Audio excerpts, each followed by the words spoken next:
Welcome to the second day. I hope you all had a nice time yesterday, and today is the continuation with the topic transitional provision. So shall we stand for the ICAI motto for a minute?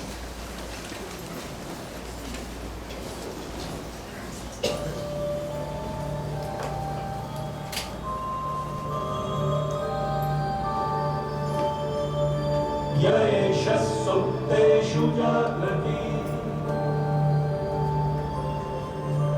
Yaesha Sukteshu Jagrati Kavam Kavam Kavam Kavam Pursho Nirvimana Nirvimana Tadeva Shukram Tadeva Shukram Brahma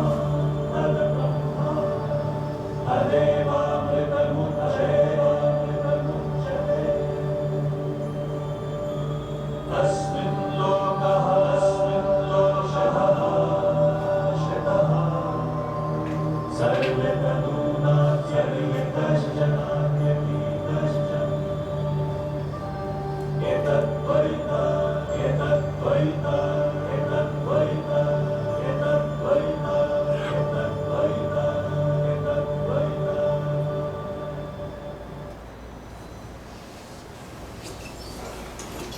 Thank you.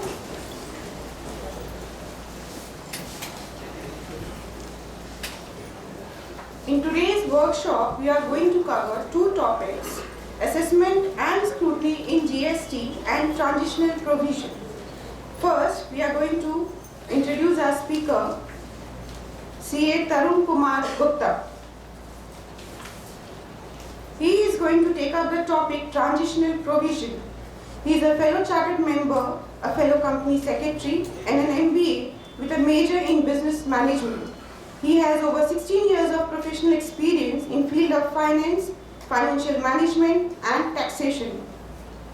Tarun started his career with PwC in the advisory practice and is presently practicing as a chartered accountant, specializing in indirect taxes. Tarun is a master trainer on GST with the ICAI. Tarun's experience ranges from working with corporates, central government, and more than 15 state government and union territories. Tarun has also worked extensively in South Asian region, Australia, and South Pacific countries.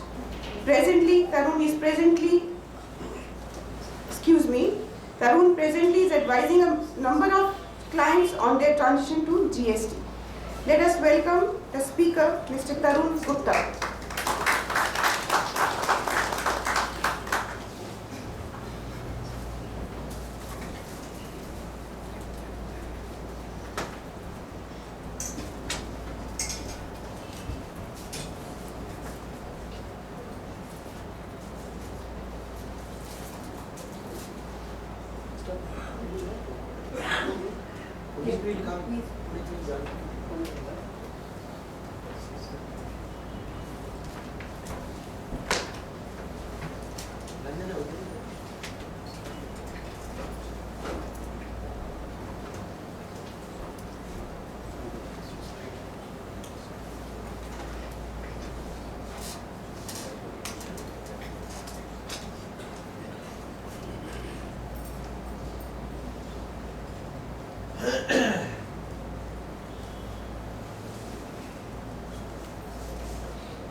Good evening to all of you. I am thankful to the EIRC for providing this opportunity to me on sharing my views on transitional provisions.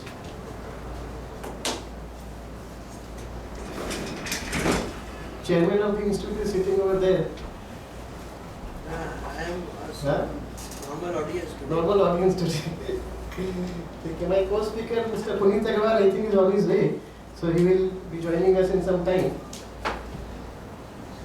Before I start into the deliberations on transitional provisions, I would just like to update all of you that only today the revised model GST law and the revised IGST law and the compensation to states bill has been released by the Central Board of Excise and Customs at around say 1 o'clock.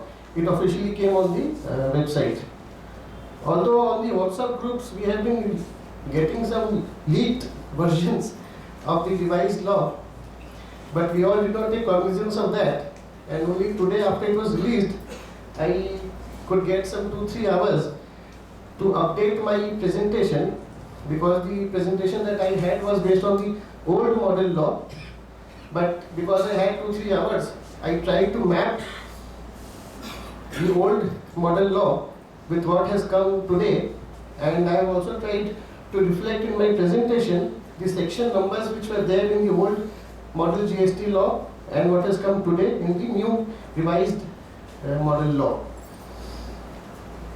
In the presentation you will see that I have tried to show the various provisions of the sections through some examples, but kindly excuse me if the revised model law is not fully reflected in my presentation, because the time that I got was very less. But we will discuss many of the concepts, because I went through the new revised law. The concepts don't change at all. In fact, some additions have been done in that. So some representations that were given to the government, it seems that the government has recognized those representations. We were told that some 40,000 representations have gone. I am not sure how many were incorporated, but some of the points that we had raised from the institute and from various professional circles, I saw that some of them have got incorporated. So this is a good sign that the government has taken care of some of the representations, unlike rules where we just got one day to see the rules and provide our comments. But anyways, let us see what the revised model GST law says on transitional provisions. The topics that I will cover in the revised in the presentation will be some of the specific provisions of the revised model GST law with examples, as I mentioned. Some key messages that I want to give on an overall basis, because transitional provision, to my understanding, is one of the most important chapters that we have in the model GST law. Because today we are an SSE under either central excise or service tax or VAT or any other laws that we all have to follow, because there are some 17 indirect taxes that are going to get subsumed in the GST that we know of. As we know that GST is comprised of 3 specific levies, so we will discuss that. So some key messages, and how should we go about the entire transitional provision. To my understanding, we should go through checklist, so we will discuss what a checklist should have and how we should go about it. So I just want to bring about a scenario in which, if we assume that say today is 1st of April 2017 and today is the appointed date on which GST has got started, or it is applicable from today. If that is the scenario that we see, so let us ask these questions to ourselves. Am I registered under GST? Have I taken care of my registration window that was given to me by the various state governments under VAT, by central excise, by service tax? Have I taken use of that opportunity? And if today is 1st of April 2017, have I got registered under GST? Today I have to make a supply. I have to either sell a good, I have given a service to a client, I have to raise an invoice. Can I raise an invoice today? are my systems up to date in which I can raise the invoice? Whatever input that I had, say, on 31st March 2017, so is that ledger available to me today? Is it updated? Because you see, 31st March comes every year, but all those are years where we get time to complete our records, complete our books of accounts, and then file our returns. But this 31st of March that will come just before the appointed date is going to be very special, because this is the date after which GST is applicable, and I have to complete all my accounting entries and records in such a manner that my input that is available is correctly shown in my records. Otherwise, if I am not doing that, I will tell you what is the consequence, but this is very important, that my input tax credit ledger should be available to me. Am I in a position to file my last return on the due date? We all know that under central excise the due date is 10th of the next month, under service tax it is 25th of the next half year, under VAT we get time, little bit of time. But can I file my last return on the due date? Because if I don't file it on the due date, then transitional provisions has some things to tell us. What is that? We will discuss little later. Every assessee, however good he is, has some of the other litigations that are going on. Either some notice has come from the department, some show cause is pending, some adjudication has been done, some appeal is pending, something or the other is there. It is like, I was talking to one of my clients and he said that, you see, I am a very clean assessee. I pay all my taxes on time and I have no litigations, and I don't foresee that I will have any litigation. I told him that, sir, even if you are in the best of your health, you have no sugar, you have no BP, you have no heart problem, everything, but still you get cough and cold. So it is like that. Even an assessee who is a very clean assessee, who has been paying his taxes, everything, filing his returns on time, but still in the eyes of the department may not see him that clean, and some notice, some show cause, something may come. So have I taken stock of all my pending litigations? Because if I don't do that, there is a consequence, and we will see in the transitional provisions what is the consequence. Companies have long-term contracts for construction, for works contract, for periodic supply of goods and services. Sometimes, I'll give you an example. If I have an agreement, say one of my clients is a government client, a government PSU, and the fees that they pay me is all inclusive of taxes. So today, the impact of that, what I bear, is 15% as service tax. Let us assume that this 15% increases to, say, 18% in the GST era. So the 3% extra I will have to bear, because my contract says that it is all inclusive of taxes. Now this is the right time for any assessee who has such a contract to renegotiate with his client and either say that whatever taxes will be there will be on actuals, or whatever extra impact of tax will come under GST will have to be borne by the person who is taking the service or the goods. So there are impacts of long-term contracts, long-term construction, especially construction contracts, works contracts, where the impact of tax is very high. So this is the time. So if you see the entire slide together, if today is 1st of April 2017 and from today it is the appointed date, I have to be registered. I should be able to raise an invoice. I should have my input tax rate ledger available to me. I should be able to file my return in time within the due date. whatever pending litigations I have, I should take a note of that, and all my long-term contracts for construction and other goods and services should have been reviewed by me.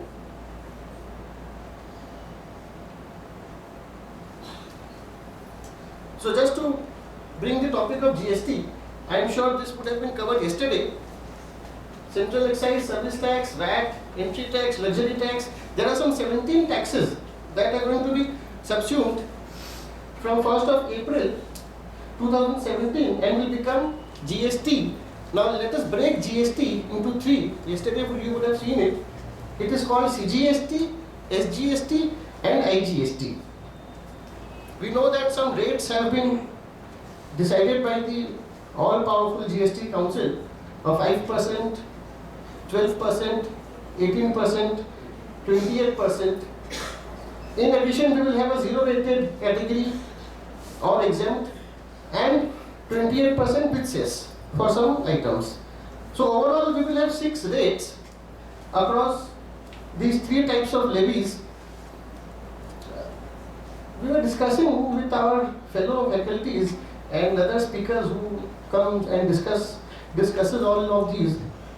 Generally, we are in the know that the IGST rate will be a combination of the CGST rate and SGST rate.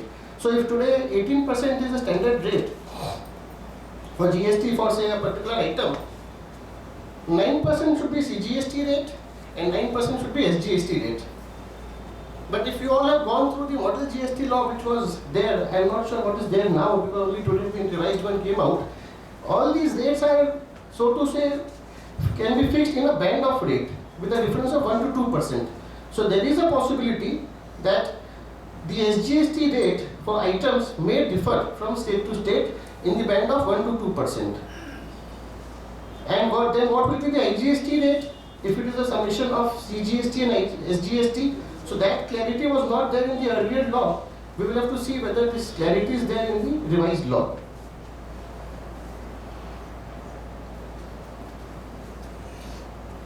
So transitional provisions,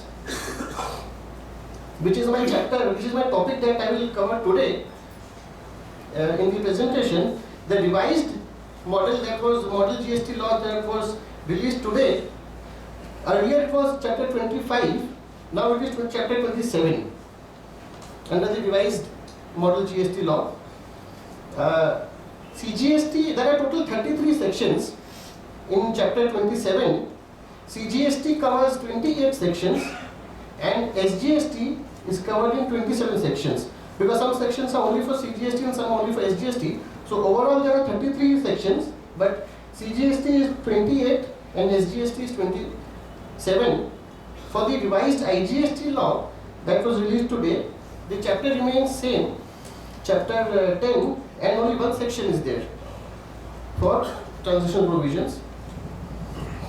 The Act says that there will be rules. So we will have CGST rules, we will have SGST rules, and we will have IGST rules.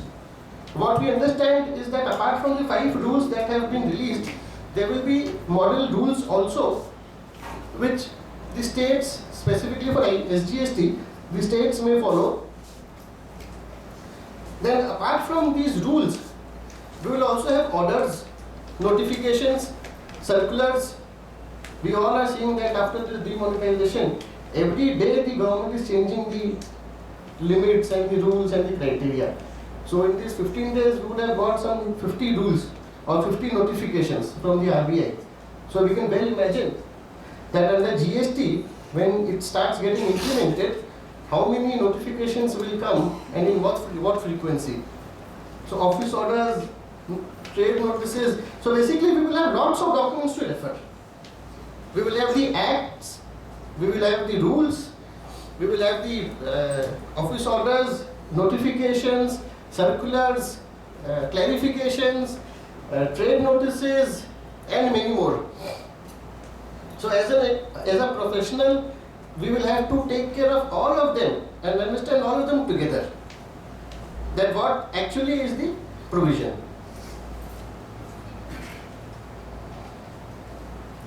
we can make it all more interactive. If there is any question at any point, you can stop me and I will try to clarify that to the extent I can and make it more interactive. So if we go section by section, we will try to cover some 28, 29 sections in maybe 1 hour time. Yeah. Section 141, which is the old. So you will see in my presentation, when I am saying new 165, this means that the new revised model law that was released today, that is the section reference for the new model law. Because overall, you see, there were 162 sections in the earlier model law, and the one that has got released today has 197 sections. So there has been an increase. In fact, the chapters have also got increased. So there has been an increase in the overall volume of the model GST law. So 141 has now become 165, and it says about general provisions, which says that the central excise, service tax and state VAT officials shall be deemed to be the officers appointed under GST. So whatever officers, whoever we see today as, say, principal commissioners, additional commissioners, joint commissioners, deputy commissioners, assistant commissioners, all of them, whether it be VAT or maybe luxury tax or entertainment tax or service tax or central excise, all of them will become officers of GST. So there will be a continuity of the officers. What we also come to understand from our interaction with the department is that in the department, specifically central government, they may create a separate wing of officers who will deal only with the old cases. So whatever litigation, whatever is happening in, say, excise and service tax today, we may deal of those things may be dealt with only a specific section of the officers. All other officers will get transited to GST. So the same officers, that is how I wanted to depict, that the same officers will become your GST officers post 1st April 2017 or the appointed date, whichever is the date.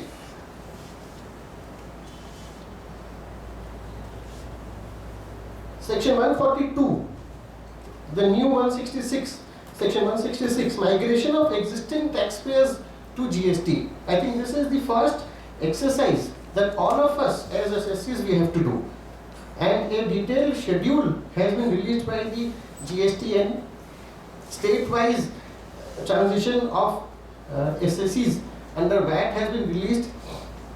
In West Bengal, the assessees have started receiving mails from the VAT department because there was a notice, trade notice some 1 month back where they requested all the assessees to update their email IDs and mobile numbers on the website. And similar was with service tax and central excise. So assessees who have updated their mobile numbers and email addresses have started receiving mails from the VAT department. The schedule for West Bengal is 30th of, it will start from 30th of this month and will go on till 15th of December. So this is the period when, you see, this has been done so that the entire country doesn't log into the GSTN and do that new registration. Because under new registration we will see that after you get the provisional ID and the password, you have to log in and you have to upload some documents.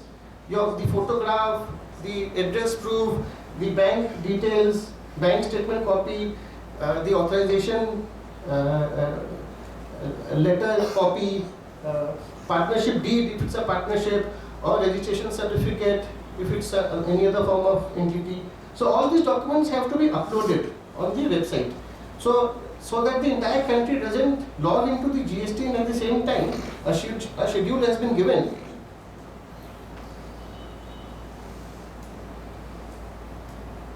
And what the provision says is that on 1st of April 2017, which may be the appointed date, a registration would be issued to the assessees on a provisional basis. So say today if we upload all our documents on the GSTN with respect to VAT or the service tax will and excise will start I think 1st of January onwards.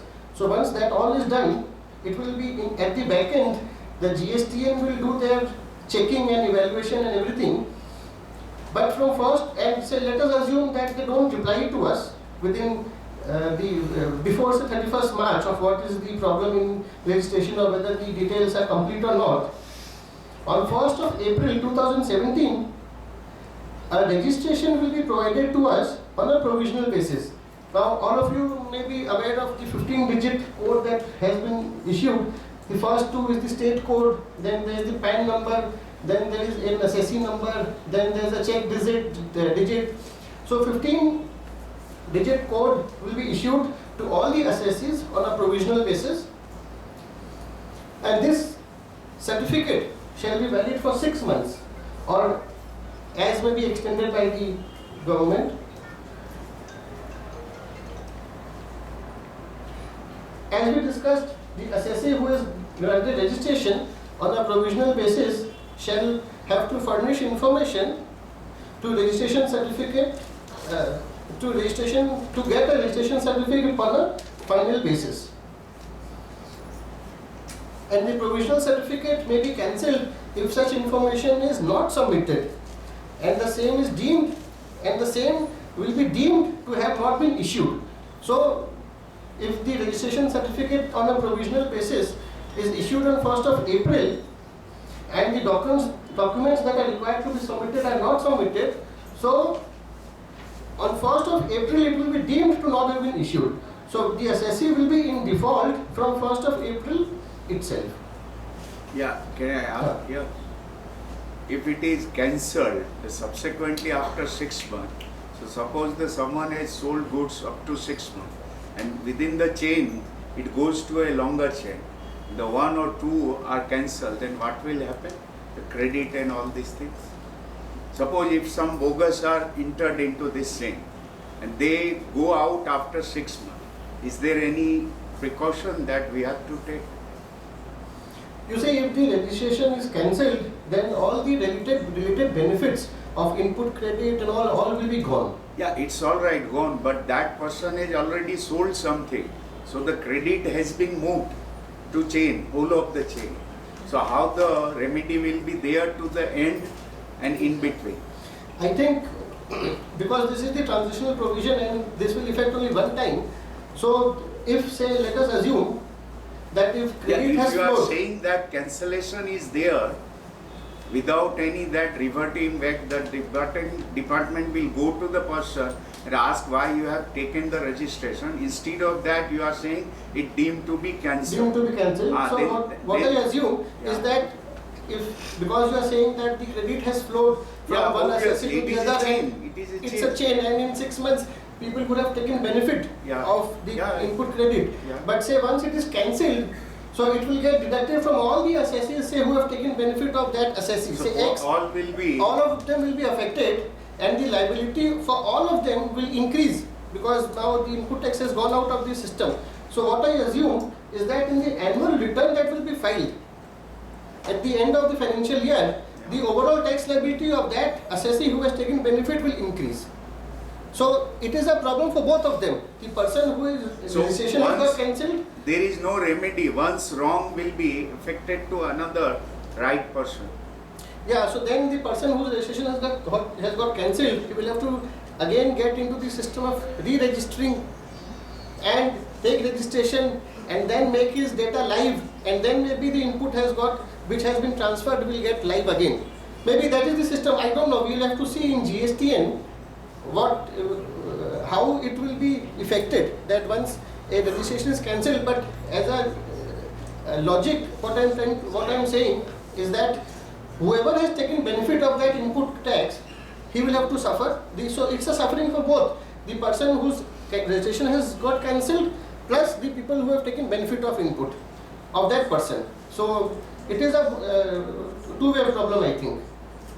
So there is no remedy. You are saying that no other provision is there, that the second buyer or third buyer or the fourth buyer will not be affected if the things are there that the proper transfer of credit has been done, but because of default of one SSC, the all are suffering. All have to suffer, yes. Then it will become by 6 months a very long chain. Long chain, yes, it will.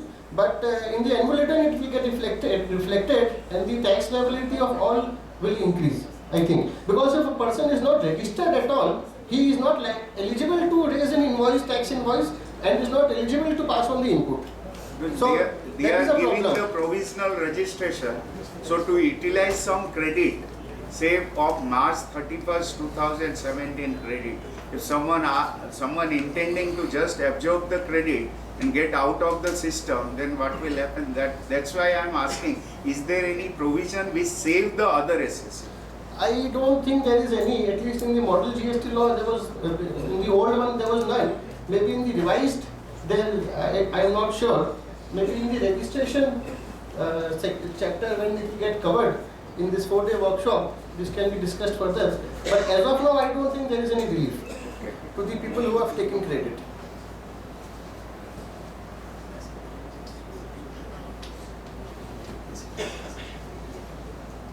So I am basically trying to interpret this on a diagram that on 1st of April 2017, if within 6 months or the extended period,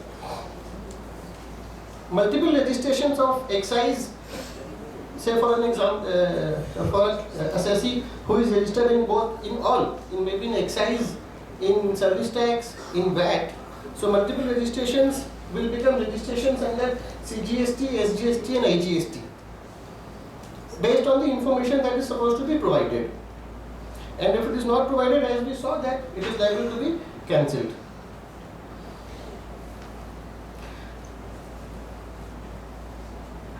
Is it clear on registration? Because I think registration is the first activity that all of us have to do.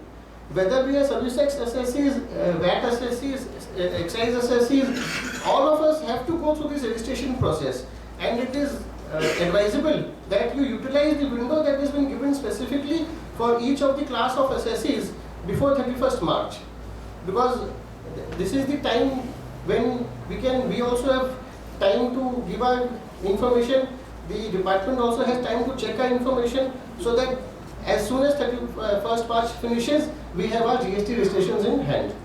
Also, can you explain a little bit of, say, those who are below the threshold limit, 20 lakhs, whether they mandatory get into the registration and then withdraw the registration, or they can automatically opt out of the registration?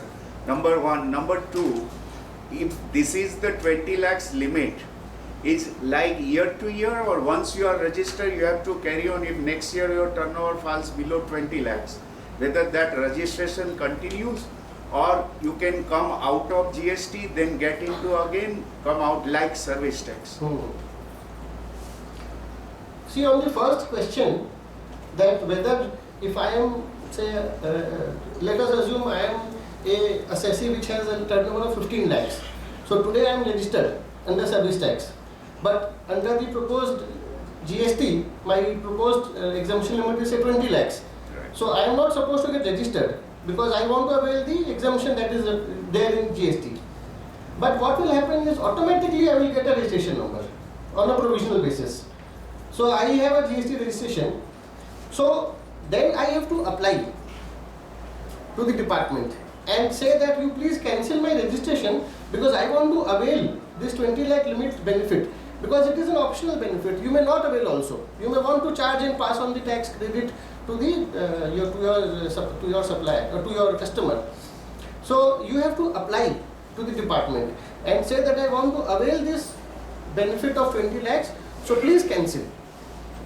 So they will cancel, and it will be assumed to be cancelled from 1st of April, as if you have not got registered at all. So in effect, what it means is that on 31st March, your service tax registration gets stopped and you are not registered under GST, so you can take the benefit of 20 lakhs.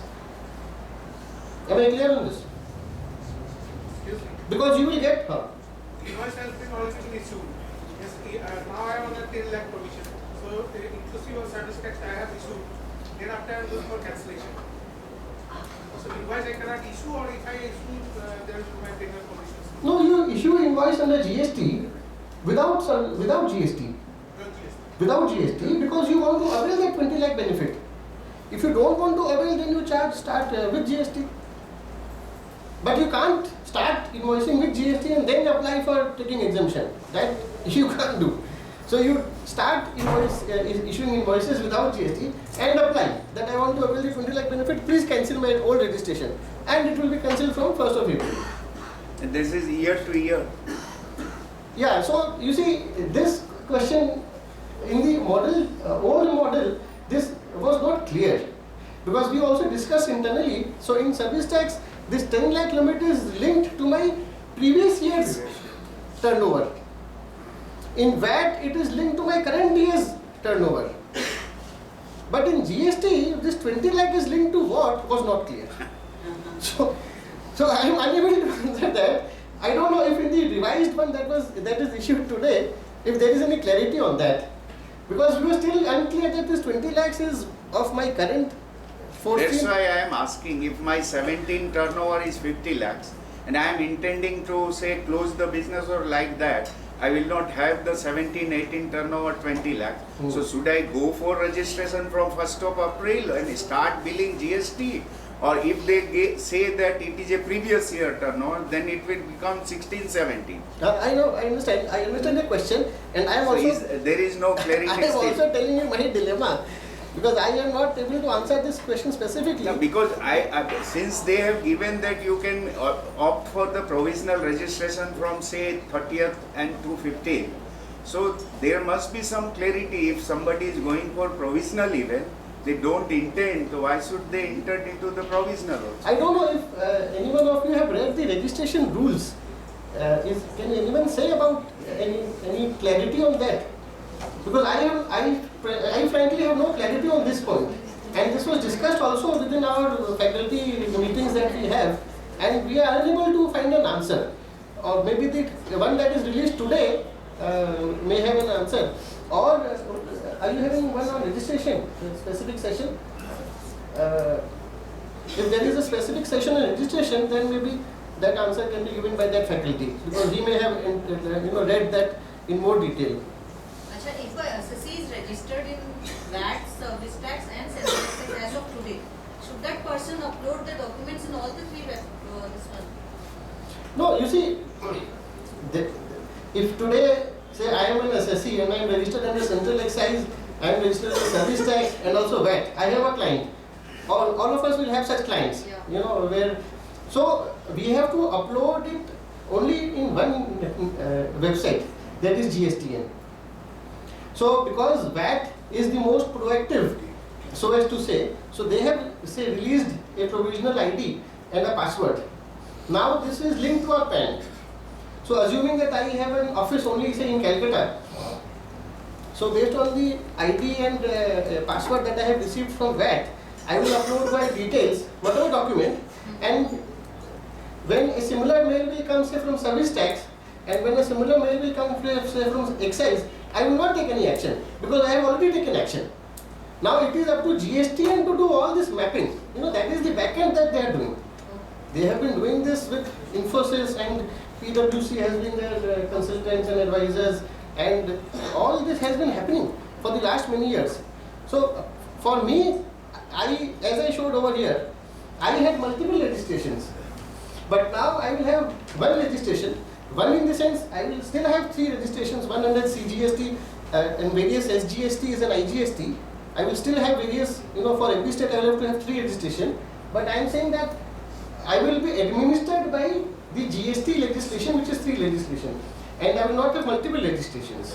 One is VAT, one is service tax, one is excess. All these are either PAN based, not PAN based, whatever is, so all that stops. Now I will have a standard registration, state wise.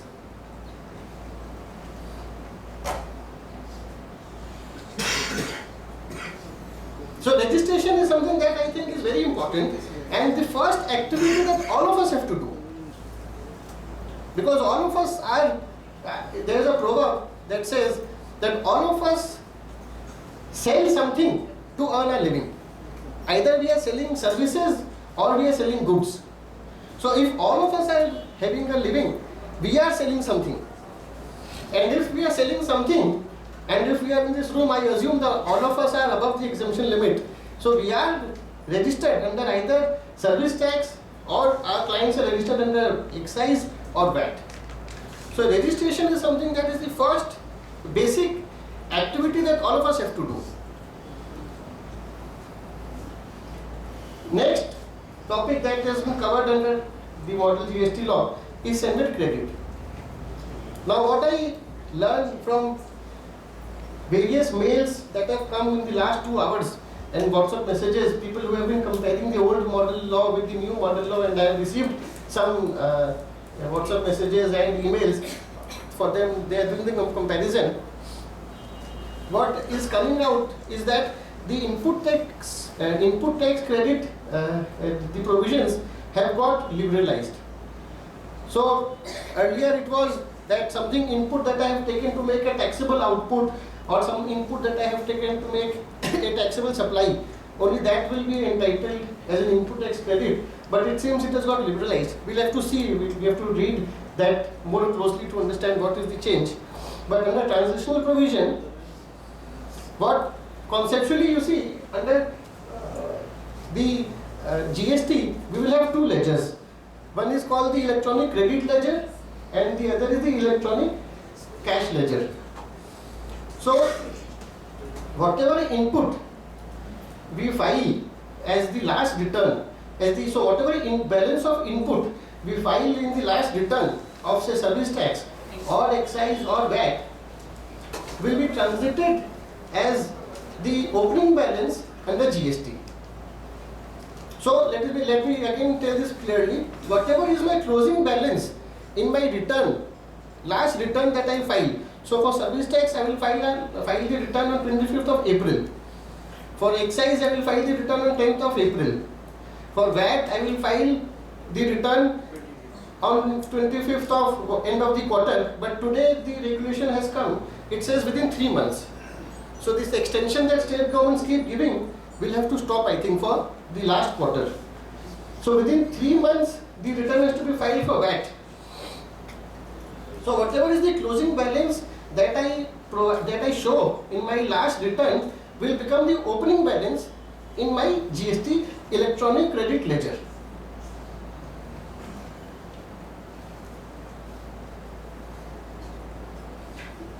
The unavailed tax or duty on capital goods, because like in excise we have the provision which says that 50% I can avail in the first year and 50% I can avail in the next years.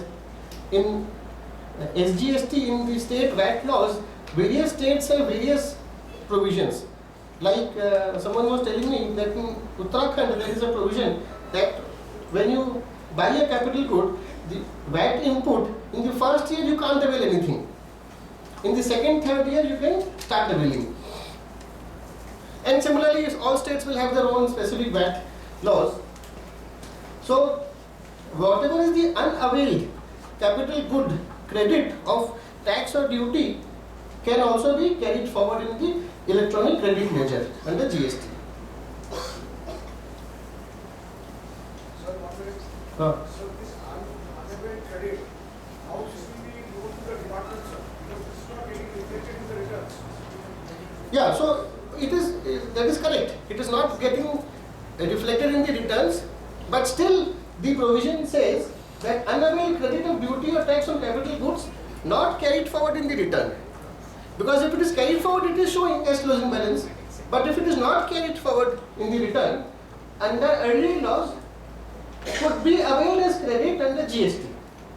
So this specific provision has been put in which they allow you to carry forward the unavailed tax or duty on the capital goods. That is the reason it has been put in. Otherwise, if it is not put in, then you are not entitled.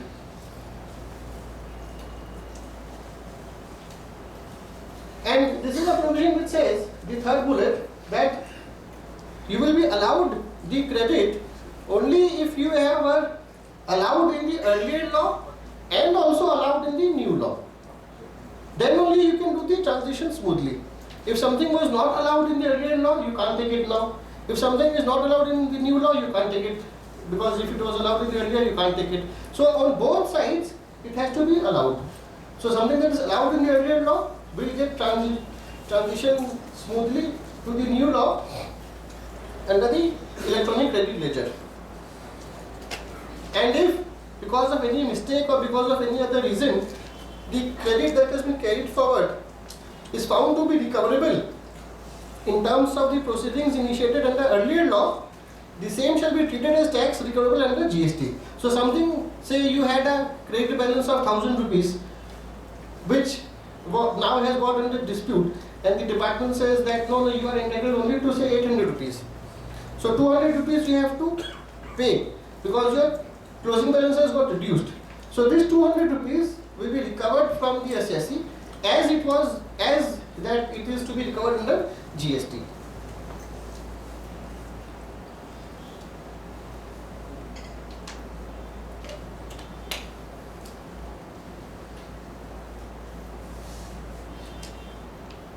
So the balance on 1st April 2017, the balance of Central Excise and Service Tax will become the balance under CGST. And Central Sales Tax? And the balance of State VAT, and today only I saw that entry tax has also been included in the, because I think the recent Supreme Court judgment has come upholding entry tax. So maybe that is the reason why this entry tax has been included, but it is in brackets. So I don't know what is the meaning of that. Others are in plain text. Entry tax has been put under bracket. So it is something to be discussed. Yes, GST, Central Sales Tax. Central sales tax will not. GST input, there is no input of GST. Input is nil, na? There is no input of GST. That you will not get. CST is not available. So state VAT and entry tax, which has been added in the revised model GST law, will become SGST. Now let us take examples of, in some specific situations, section 145 of the earlier law, the new one section 169 and 170, so it has got combined. The old one has got split into two sections: credit of eligible duties and taxes in respect of inputs held in stock. So today I am holding some input.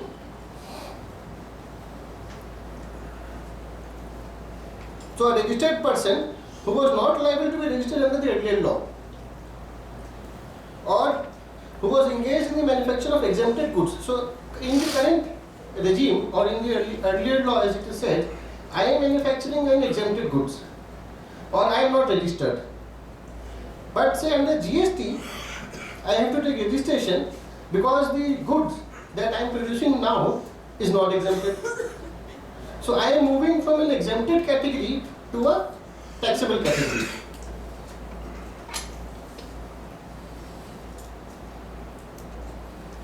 So the law says that the assessee shall be entitled to take credit of eligible duties and taxes in respect of inputs held in stock and inputs contained in semi-finished or finished goods held in stock on the appointed date. So let us assume today I have a stock worth 1 lakh rupees, which is in the form of either finished goods or semi-finished goods or input, and it has suffered a excise duty or it has suffered VAT. Now it was in the exempted, so I was not accounting for that. But now because under GST it has become taxable and I am supposed to pay tax, so whatever is the input, so whatever is the tax that has been levied on the input is available to me to be carried forward. So that has to be calculated.